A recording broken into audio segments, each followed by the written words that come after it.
आगामी कार्यक्रम प्रायोजित किया है जॉयस मायर मिनिस्ट्रीज के मित्रों और सहयोगियों ने। मैं डरपोक नहीं बनूंगी और ना मैं खामोश रहूंगी सभी पापियों को खुश करने के लिए। मैं खड़ी होंगी और मैं बाकियों की तरह बस बहाव के साथ बहती नहीं चलूंगी। मैं लहर के विरुद्ध तैरूंगी और ये सब करूंगी यीशु के लिए।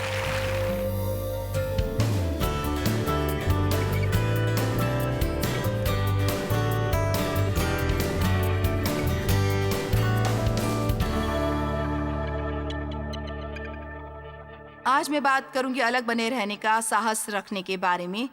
जानते हैं शायद बहुत कम लोग ऐसे हैं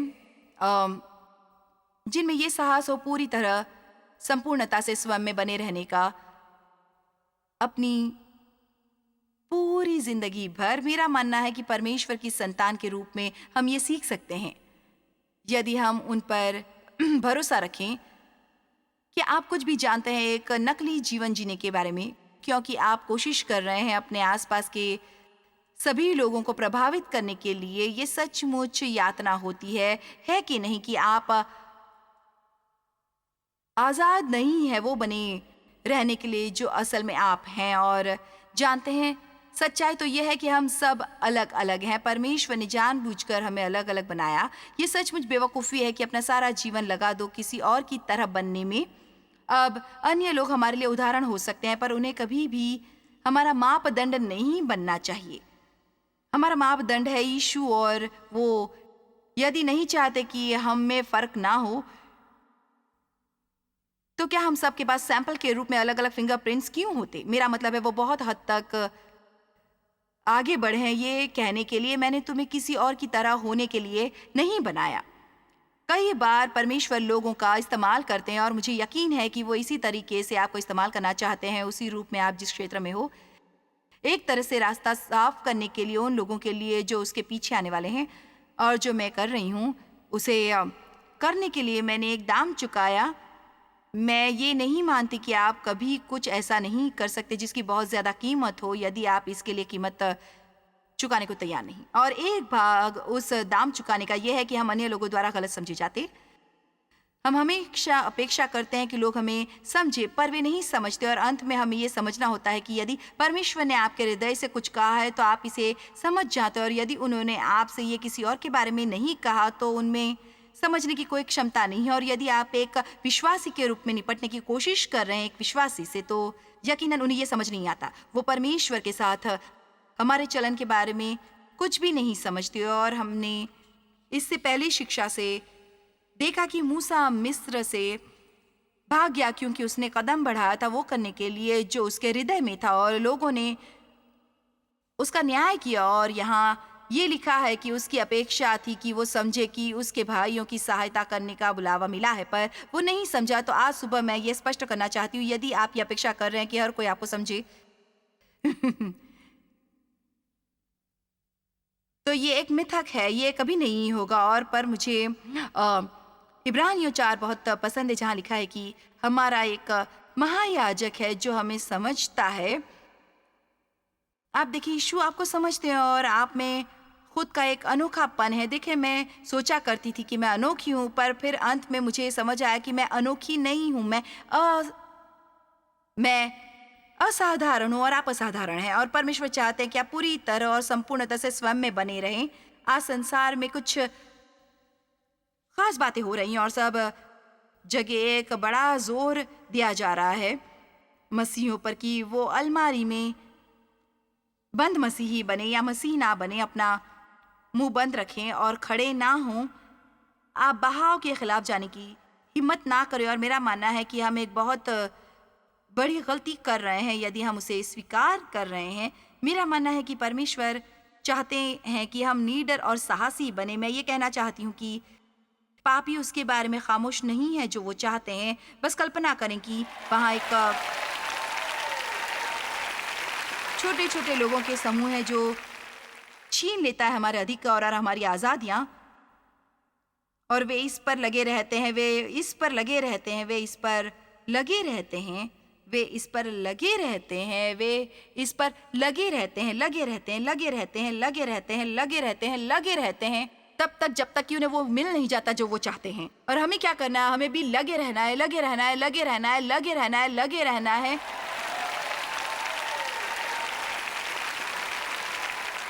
क्या मैं आपको ये बता सकती हूँ बहुत स्पष्टता से, मसीह यीशु के विश्वासियों के लिए एकमात्र आशा यही है कि हम इस देश में अपने मसीही अधिकार कभी भी ना खोएं।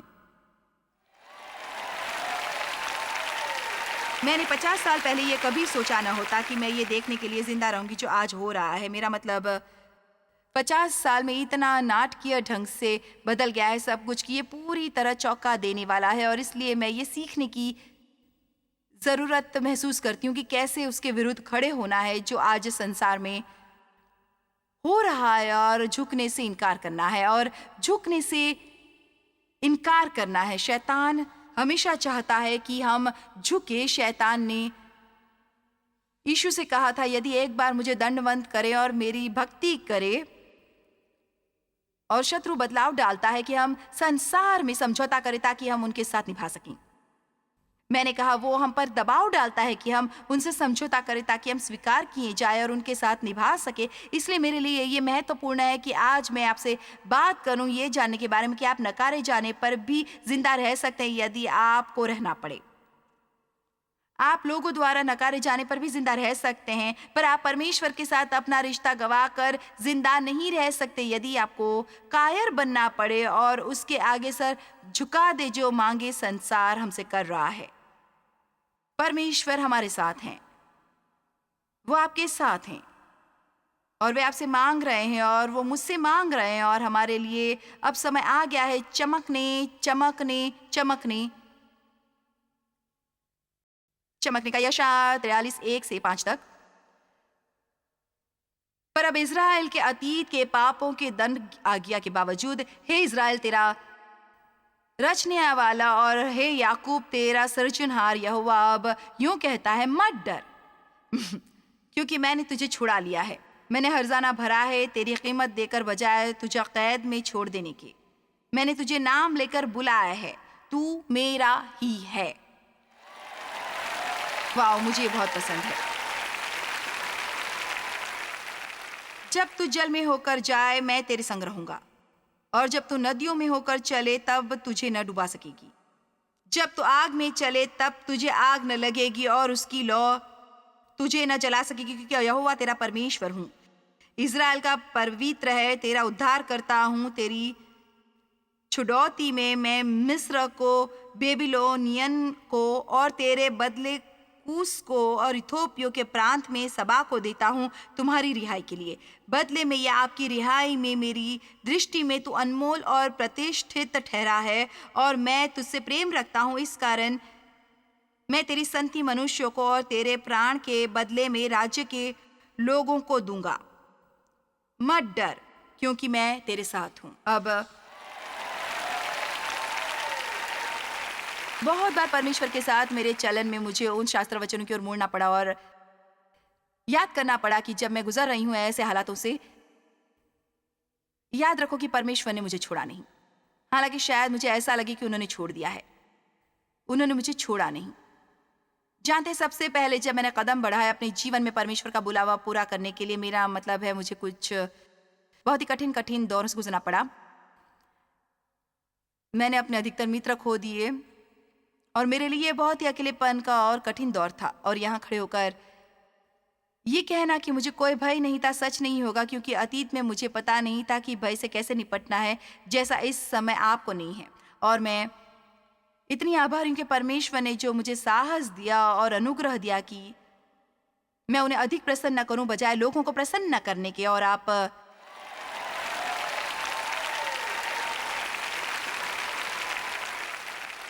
जानते हैं, जब मैं आज सुबह अध्ययन कर रही थी मुझे ऐसा लगा कि परमेश्वर ने मुझे एक प्रभु सेवक के रूप में कहा है। मेरे काम का एक भाग यह है कि लोगों को भविष्य का सामना करने के लिए तैयार करूं। हम सब परमेश्वर के लिए एक पक्ष इख्तियार करें और इसका पक्का फैसला कर लें कि हम संसार के साथ समझौता नहीं करेंगे और उसे हम नहीं खोएंगे जो हमें देने के लिए यीशु ने अपनी जान दी। और मुझे ये ज़बरदस्त महसूस हुआ पिछले साल शुरुआत करते हुए कि मुझे लोगों के सामने ये और ज़्यादा और ज़्यादा और ज़्यादा और ज़्यादा और ज़्यादा रखना होगा कि यीशु जल्दी आ रहे हैं। यदि आप नए नियम को पढ़े, प्रेरितों ने हमेशा उसके बारे में बात की। ये है, मेरा मतलब है, वो लोगों को प्रोत्साहित करते, ये करो क्योंकि प्रभु शीघ्र आ रहे हैं। स्वार्थी जीवन ना जियो क्योंकि प्रभु जल्द आ रहे हैं। मेरा मानना है कि यीशु जल्द आ रहे हैं और मुझे ठीक ठीक पता नहीं कि कब होगा। मेरे ख्याल से हर दिन ऐसा जीना चाहिए जैसे कि वे आज आ रहे हैं। तो मैं जो कर सकती हूँ वो करना चाहती हूँ कि आपकी मदद करती हूँ कि आप तैयार रहें। एक बात जो डेव साझा करते हैं वो है, आजकल के बच्चे जो कॉलेज जाते हैं, मुझे पता है एक करीब 75% मसीह बच्चे होते हैं जो कॉलेज जाते हैं क्योंकि वो तैयार नहीं होते इसके लिए। जब वो वहाँ जाते हैं वो नहीं जानते कि वो उससे कैसे निपटेंगे। इसलिए हमें अपने बच्चों को तैयार करने की ज़रूरत होती है और उनको बताने की, तुम्हारे विश्वास पर आक्रमण होगा, तुम्हारा अन्याय होगा, तुम्हारी आलोचना होगी, आप बहुत किस्म की साइंटिफिक बातें और मानसिक बातें सुनेंगे। यदि तुम अपने दिमाग के साथ गए और आप अपने हृदय पर डटे ना रहे तो अंत में आप कंफ्यूज हो सकते हैं और अपने विश्वास को त्याग सकते हैं। मेरा मानना है कि जब आप तैयार हो जाते हैं, मेरे ख्याल से जब हम तैयार हो जाते हैं तब हम किसी भी बात से निपट सकते हैं और हम किसी भी बात का सामना कर सकते हैं। तीतुस अध्याय 3 वचन 1 में लोगों की सुधि दिला कि हाकिमों और अधिकारियों के अधीन रहें और उनकी आज्ञा मानें और हर एक अच्छे काम के लिए तैयार रहे। अब हम कैसे स्वयं को तैयार करें? सही माइंडसेट रखकर। कुलुस्सियों 3:2 में लिखा है, पृथ्वी पर की नहीं परंतु स्वर्गीय वस्तुओं पर ध्यान लगाओ। मेरे पति को गोल्फ खेलना बहुत पसंद है और वो इसे काफ़ी ज़्यादा खेलते हैं और वो बहुत ज़्यादा प्रैक्टिस करते हैं और वो खेलते हैं और प्रैक्टिस करते हैं और वो खेलते हैं और वो प्रैक्टिस करते हैं। मेरा मानना है कि वो बहुत ही सक्रिय व्यक्ति हैं और उन्हें बैठे रहना अच्छा नहीं लगता। इसलिए मैंने उनसे एक दिन कहा, मैंने कहा क्योंकि मैंने सोचा कि डेव कभी अ, क्या करेंगे यदि वो, पता है, यदि वो इतने बूढ़े हो जाएं कि वो खेल न सके, जो मुझे नहीं पता कि उनके साथ ऐसा होगा। पर मैं कहती हूँ कि तुम्हारे ख्याल से तुम क्या करोगे? क्या क्या करोगे ऐसे उस मुकाम पर आ गए किसी कारण, यदि कुछ होता है, तुम गोल्फ नहीं खेल पाते? तो उसने कहा कि ओ, ये कोई समस्या नहीं होगी। उसने कहा, मैंने पहले ही इसके बारे में सोच रखा है और अपने मन को सेट कर लिया है कि मैं क्या करूंगा। मेरा माइंडसेट है।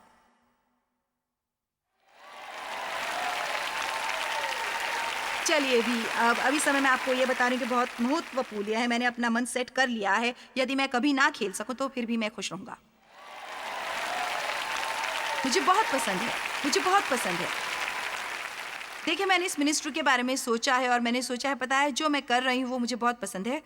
मैं जानती हूँ कि जो मैं हूँ वो नहीं हूँ, पर फिर भी मैं इसमें इतनी जुड़ गई हूँ तो ये किस्म से वो हो गया है जो मैं हूँ। मैं इसमें हूँ और वो मुझ में है और पता है, ये बस मेरा जीवन है, यही है जो मैं करती हूँ। और मैंने सोचा यदि मैं कभी ये ना कर पाऊँ तो मैं ये महसूस नहीं करना चाहती कि मैं बेकार हूँ और मेरी कोई कीमत नहीं। इसलिए मैंने समय से पहले ही अपना मन सेट कर लिया है कि यदि जो मैं कर रही हूँ वो मैं और ना कर सकूँ तो मेरा काम और मेरा मूल्य उसमें नहीं है। जो मैं करती हूँ ये उसमें है कि मैं मसीह में क्या हूँ।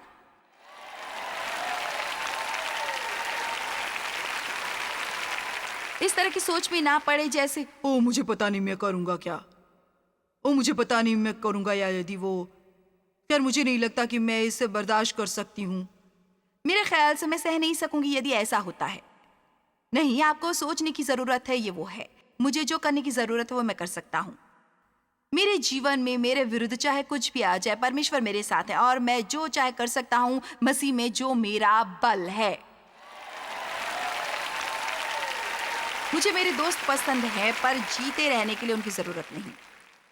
हमें समझ लेना चाहिए कि एक बात जिसके बिना हम नहीं रह सकते वो है परमेश्वर। हम किसी और भी चीज़ के बिना रह सकते हैं यदि ऐसा करना पड़े, पर हम परमेश्वर के बिना कभी भी नहीं रह सकते। इसलिए मैं आपको प्रोत्साहित करना चाहती हूँ कि आप अपने मन को तैयार करना शुरू कर दें, ताकि चाहे मुझे जो भी कीमत चुकानी पड़ी हो, मैं यीशु के लिए मजबूती से खड़ी रहूंगी जब तक कि वो दिन ना आ जाए जहाँ मुझे वो इस धरती से लिए जाएंगे और मैं डरपोक नहीं बनूंगी और मैं खामोश नहीं रहूंगी पापियों को खुश करने के लिए। मैं उठ खड़ी होऊंगी और मैं सबसे अलग दिखूंगी और मैं बाकियों की तरह बहाव के साथ नहीं बहती ही रहूंगी। मैं लहर के विरुद्ध तैरूंगी और वो सब करूंगी जो मैं कर सकूं यीशु के लिए। और आज आपको प्रोत्साहित करना चाहूंगी, आपको भी डरपोक मित्रों के झुंड की जरूरत नहीं। आपको उन लोगों के आसपास रहने की जरूरत है जो सच्चे मसीही हैं, उस तरह के व्यक्ति की नहीं जो एक किस्म के मसीह बन जाते हैं रविवार को और उन्हें ये पता नहीं होता बाकी की सप्ताह क्या करें। आपको उन लोगों के आसपास रहने की जरूरत है जो सचमुच इस काम पर लगे रहे और आपको एक दूसरे को प्रोत्साहित करने की जरूरत है। आप निडर हो सकते हैं, डरपोक नहीं।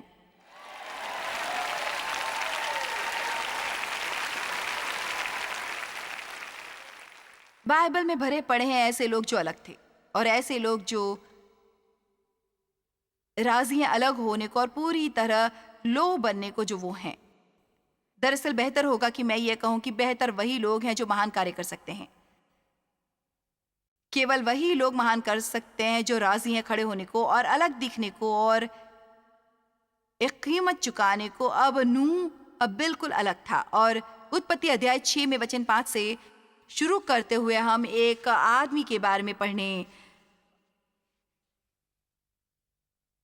वाले हैं जो बहुत युगों पहले यहाँ था शुरुआत में। और यहोवा ने देखा कि मनुष्य की बुराई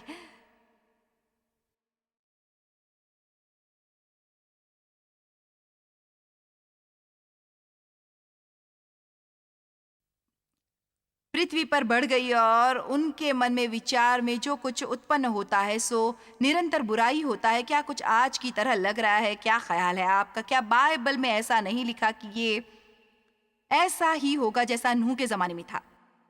ये वैसा ही होगा जैसा सदोम और गरोम के जमाने में हुआ करता था। चलो भी हमें जागने की जरूरत है और ये जानने की आज की धरती पर क्या हो रहा है। और यहोवा पृथ्वी पर मनुष्य को बनाने से पछताया और वो मन में अति खेदित हुआ। आप जानते हैं, कई बार मैं बस सोचती हूँ कि मुझे समझ नहीं आता कि ये सब बकवास परमेश्वर कैसे सह लेते हैं। लोगों के लिए ये कितना कठिन है कि वो इतनी मेहनत करते हैं परमेश्वर को पसंद करने की, क्योंकि अच्छाई के अलावा वो कुछ नहीं है। मेरा मतलब है ये बहुत ही नीच बुरा विचार है सोचना कि हमें परमेश्वर से कोई सरोकार नहीं रखना। और फिर जब कोई आपदा आती है तो सब लोग ये जानना चाहते हैं कि परमेश्वर कहाँ है। तब यहोवा ने सोचा कि मैं मनुष्य को जिसकी मैंने सृष्टि की है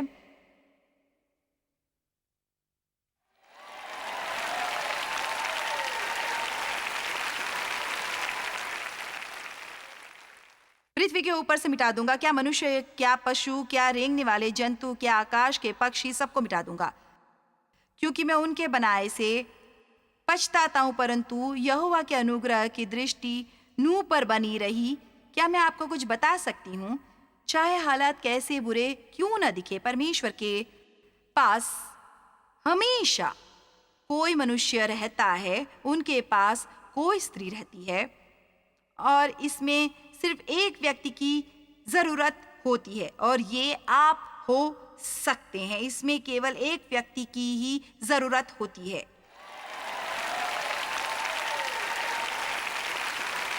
एक व्यक्ति क्या कर सकता है? एक व्यक्ति आदम, उसने पाप किया और पाप सभी मनुष्यों को आगे मिला। एक परमेश्वर का मनुष्य यीशु मसीह धर्मी बना और सभी मनुष्यों को धार्मिकता दी गई।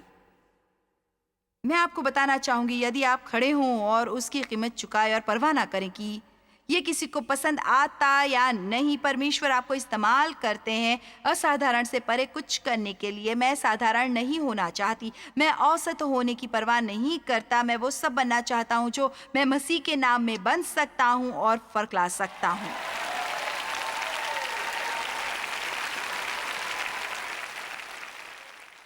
आप सबके अंदर महानता है। यदि आप एक विश्वासी हैं, आपके अंदर एक गहरी इच्छा है कुछ असाधारण करने की, है ना? ये वहां है, ये कुछ ऐसा है। फिर शैतान आता है आपके दिमाग के विरुद्ध। खैर, तुम्हारे ख्याल से क्या हो तुम ऐसा नहीं कर सकते। इसमें एक चीज की जरूरत होती है और परमेश्वर ने कुछ मूर्ख लोगों का भी इस्तेमाल किया है। मेरा मतलब है 1 कुरिन्थियों में लिखा है कि उसने संसार के कमजोर और मूर्ख चीजों का इस्तेमाल किया बुद्धिमानों का मुकाबला करने के लिए, जिसे संसार शायद फेंक देता, परमेश्वर ने चुना। स्वयं को अयोग्य और अनुचित ना ठहराएं, परमेश्वर का निरादर न करें ये कहकर कि वे आपका इस्तेमाल नहीं कर सकते। परमेश्वर संसार के कमजोर और मूर्ख चीजों का इस्तेमाल करते हैं ताकि कोई भी मनुष्य इसका श्रेय ना ले। मुझे वो लोग बहुत पसंद है जो देखते हैं और कहते हैं खैर ये परमेश्वर ही होने चाहिए, ये परमेश्वर ही होने चाहिए, क्योंकि मैं तुम्हें जानता हूं जब से।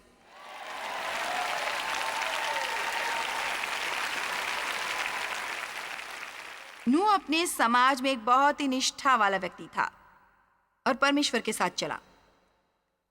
हमें उस रोशनी में कैसे जीना चाहिए जो संसार में आज हो रहा है। खैर, हमें उसके लिए खड़े होने की जरूरत है जो सही, और हमें यह जानने की जरूरत है जब हम वो करते हैं। और पता है, मुझे नहीं पता कि कोई अगले कुछ मिनटों तक इस भाग के लिए तालियां बजाएगा, पर फिर भी आपको ये सुनने की जरूरत है। यदि आप इसके लिए खड़े होंगे जो सही है और आप पूरी तरह स्वयं के रूप में रहेंगे और आप एक संसार बदलने वाले होंगे, तो बेहतर होगा कि आप अत्याचार की अपेक्षा करें। आपने तालियां बजाई, मैं अच्छी हूं। तो हमें यहाँ कुछ शास्त्र वचनों की ओर देखने की जरूरत है। मत्ती 5:10, धन्य है वे जो धर्म के कारण सताए जाते हैं, वो देश जहां परमेश्वर का नए सिरे से जन्मा बच्चा आनंद ले और संतुष्टि पाए परमेश्वर के उद्धार और अनुग्रह में, और वो अपने बाहरी हालात के बारे में कम पछताए। अब ये कहना हुआ कि चाहे आपके बाहरी हालात कुछ भी हो, आप इतने आशीषित हैं कि आपको पता नहीं कि इसका अंत क्या है। यदि आप धार्मिकता के कारण सताए जाते हैं, धर्मी होने और धार्मिकता करने के लिए क्योंकि स्वर्ग का राज्य उन्हीं का है। अब मेरे ख्याल से परमेश्वर स्वयं को 2 बार दोहराते हैं, तो ये बहुत ही गंभीर होना चाहिए, क्योंकि अगला वचन यही कहता है। ये ऐसा है कि यदि आपने ये ना समझा हो, मैं कई बार ऐसा करती हूँ, मैं कहूंगी और अब मैं ये दोबारा कहूंगी, और यीशु कई बार दोबारा बातें कहते हैं। धन्य हो तुम, खुश हो लोग उनसे ईर्ष्या करें और आत्मिक रूप से उन्नति करें और परमेश्वर के उद्धार और अनुग्रह में आनंदित रहें, चाहे आपके बाहरी हालात कुछ भी हो। जब मनुष्य मेरे कारण तुम्हारी निंदा करें और सताएं, तो ले यहाँ है और झूठ बोल बोलकर तुम्हारे विरुद्ध में सब प्रकार की बुरी बात कहें। क्या कभी आपकी आलोचना हुई है और आपके विरुद्ध बातें कही गई हैं सिर्फ इसलिए कि आप एक विश्वासी हैं? ये बस इसका हिस्सा है। चलो भी, हमें उस भय से मुक्ति पानी है कि लोग क्या सोचते हैं।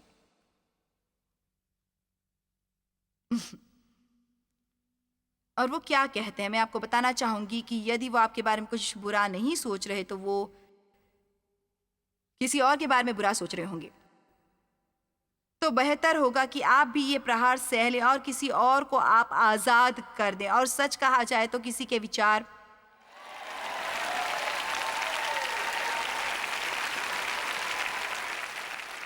आपका क्या बिगाड़ सकते हैं, या उनके शब्द आपका क्या बिगाड़ सकते हैं, यदि आप उनके लिए खड़े हो जो सही हो और आपको वो न मिले किसी व्यक्ति द्वारा जिसके आप हकदार हैं। परमेश्वर आकाश और पृथ्वी को हिला देंगे, आपको किसी तरह दिलाएंगे।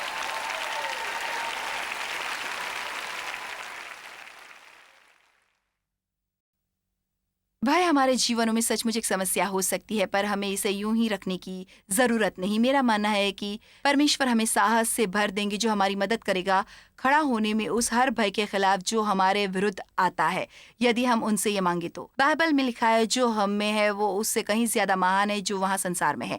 और मैं बस आपको बताती हूँ कि आप साहस से जी सकते हैं, आप एक बढ़िया जीवन पा सकते हैं। आप किसी ऐसी बात का मुकाबला कर सकते हैं जिसके बारे में आप कभी सोच भी नहीं सकते कि आप कर पाएंगे। आप ऐसी बातें कर सकते हैं जिसके बारे में आपने कभी सोचा भी नहीं होगा। हमारे साथ आज बने रहने के लिए धन्यवाद। आपका दिन बढ़िया रहे। जॉयस मायर मिनिस्ट्रीज में आप हमारे लिए बहुत ही कीमती हैं, जितना कि आप जानते हैं। हम आपकी सराहना करते हैं और इस सेविकाई को दुनिया भर में संभव बनाने के लिए हम अपने दोस्तों और सहभागियों को धन्यवाद देते हैं। हम साथ मिलकर भूखों को खाना खिलाते हैं, गरीबों को कपड़े देते हैं और कई देशों में सुसमाचार बांटते हैं। अपना प्रार्थना निवेदन भेजने के लिए कृपया आज ही संपर्क कीजिए। हमारे स्रोतों के बारे में और भी जानिए जॉयस की सभाओं की सूची देखिए हमारे साथ सहभागी बनने के लिए, क्योंकि हम दुनिया भर में मसीह के प्रेम को बांटते हैं।